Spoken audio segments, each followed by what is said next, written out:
What is up, you guys? My name is Rachel Graham. I'm a digital creator, a registered nurse, and a mom. Type 2 diabetes destroys these 7 organs. Are you at risk? Today we're going to be obviously talking about type 2 diabetes. Going to be talking about what it is, how it develops, and what 7 organs it can destroy if left unmanaged. And then most importantly, what can you do to prevent it or manage it?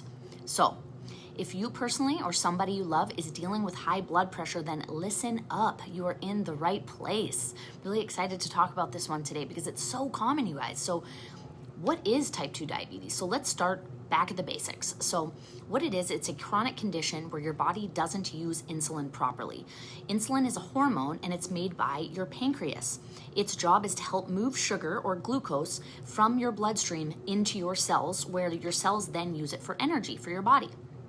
So in type 2 diabetes, there are 2 main issues. The first is insulin resistance. So that's where your cells don't respond well to insulin. So the sugar just can't enter the cell very easily. Or number 2, there's actually just not enough insulin. And over time, your pancreas is working overtime to try to keep up with the demand. And eventually it gets tired and it just stops making enough insulin. So as a result, sugar builds up in your blood instead of going into the cells where it belongs. And that's what causes high blood sugar levels, right? There's too much sugar in your blood, which is the key issue in diabetics. So you may have also heard the analogy described in high school. I remember learning this about how insulin works. So imagining that insulin is a key and your cells are locked doors. And then imagine glucose or sugar is trying to get inside of the house or the cell to be used as fuel. If your body is healthy, functioning properly, that insulin key, it will fit perfectly in the lock, open the door, and then it'll let the sugar in, no problem. In type 2 diabetes, the key or your insulin, it just doesn't work well. The lock is jammed, like something's happening, you just can't quite fit it in. That's referring to insulin resistance. So sometimes the body also stops making enough keys or insulin. So sugar then gets stuck outside in the blood, outside the cell, and to have high sugar levels in your blood is very dangerous over time. So how does your body react? So what happens is, like I said, the pancreas goes into overtime. It tries to make more insulin to compensate. And as I said, it gets worn out. Insulin levels drop, the blood sugar stays high in the blood, and then the complications begin.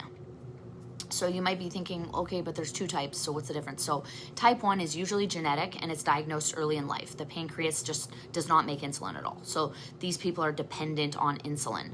Type 2 is usually related to lifestyle and it gradually develops. So this is where it gets interesting. What are the symptoms to watch out for? So many people don't even realize they have type 2 diabetes until it's too far advanced, but you can still do something about it. So here's some warning signs. Are you feeling thirsty all the time? Are you peeing more often, especially at nighttime? Do you have like this very deep in your bones fatigue? Do you have any blurry vision? What about cuts and wounds that take forever to heal? What about tingling and numbness in hands and feet? These are real tried and true symptoms. So make sure you go talk to your provider and get a blood sugar test to rule out having type 2 diabetes. So what causes type 2 diabetes? So we talked about insulin and the pancreas and insulin resistance. So as I said, it doesn't happen overnight. It's the result of several factors that all come together in a perfect storm. So a diet high in refined carbs and processed sugars, processed foods, ultra processed foods, however you want to swing it, junk food, food that comes in a box, a can, etc. A lack of physical activity, being overweight, morbidly obese, or having excessive belly fat, chronic stress, or just poor sleep. Genetically, you could have diabetes running in your family, therefore your risk is actually going to be higher. But there's awesome news, you guys. Even if you have a genetic predisposition, your lifestyle plays such a huge role in whether or not you actually develop type 2 diabetes. And even if you already have it, you can change your lifestyle and you can reverse it. So understanding these long-term consequences is critical to motivate you to prevent getting type 2 diabetes if you feel like you have some of those risk factors, or if you've already got it, hopefully it will help you see the urgency in wanting to manage it properly. Because if left uncontrolled, type 2 diabetes can lead to serious and often permanent damage in multiple organ systems. So here is the 7 organ breakdown. I talked about 7 organs that type 2 diabetes can damage. The first is the heart and blood vessel. So your cardiovascular system. You have an increased risk of heart attacks, strokes, and high blood pressure. And diabetics, you guys, are 2 to 4 times more likely to die from heart disease than a person that doesn't have it. Poorly controlled blood sugar accelerates atherosclerosis, which is actually the hardening of the arteries, which makes it a very narrow tube, essentially, for your blood to flow through. Number 2, kidneys. Kidney damage. High blood sugar damages those tiny little blood vessels in the kidneys, which can lead to chronic kidney disease and eventually kidney failure, which is what I deal with as a dialysis nurse.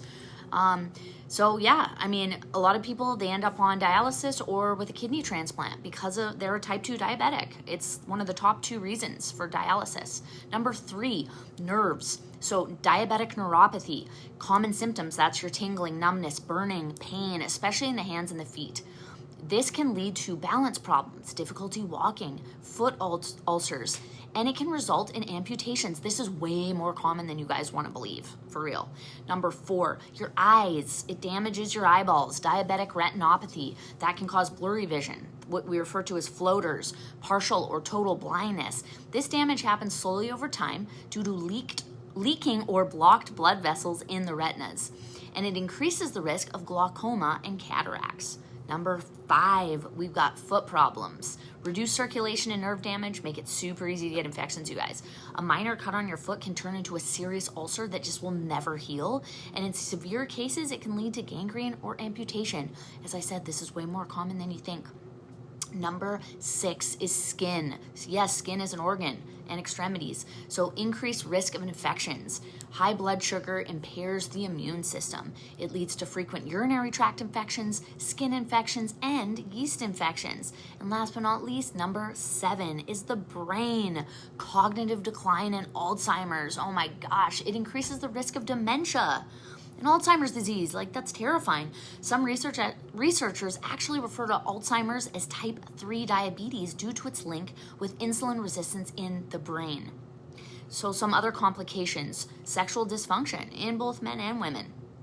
You could develop gum disease, poor oral health from those increased sugars, depression and mental health. And this is due to the chronic stress and chronic illnesses, right? If you're chronically ill, you don't feel good, that'll lead to some mental health conditions potentially. So it's not all bad. Can it be reversed? In many cases, it can, you guys. So it can, essentially, your blood sugar levels can return to a more normal level without medication. That's what I mean by reverse. So how can you do this? So you can adapt a whole food diet that's rich in veggies, fiber, healthy fats, and lean proteins. Cut out the soda, you guys. Cut out the processed carbs, or just have it very occasionally. Get in your workouts, daily movement. Walking totally counts with this. Manage your stress well. Make sure you're getting quality sleep, and try to lose 5 to 10% of your body fat. So that can make a huge difference. Make sure you're monitoring that blood pressure and your cholesterol. So if you're like, hey, well, that's great, but I've been diagnosed, and like, what do I really have to do? Like, only lifestyle, or is there anything else I can do? Well, your provider will totally give you meds, because that's what we love to do in Western medicine. So you're going to get some metformin, which is an oral medication. In some cases, you may also get insulin, and they're going to monitor your blood sugar levels, the A1C. So you can monitor it over a period of a few months. So work with a healthcare provider, figure out something that works for you, and make sure you're making these lifestyle changes, because it's not just about taking these oral medications. Like, metformin is great, but like, if you can change your lifestyle, like, why wouldn't you do that?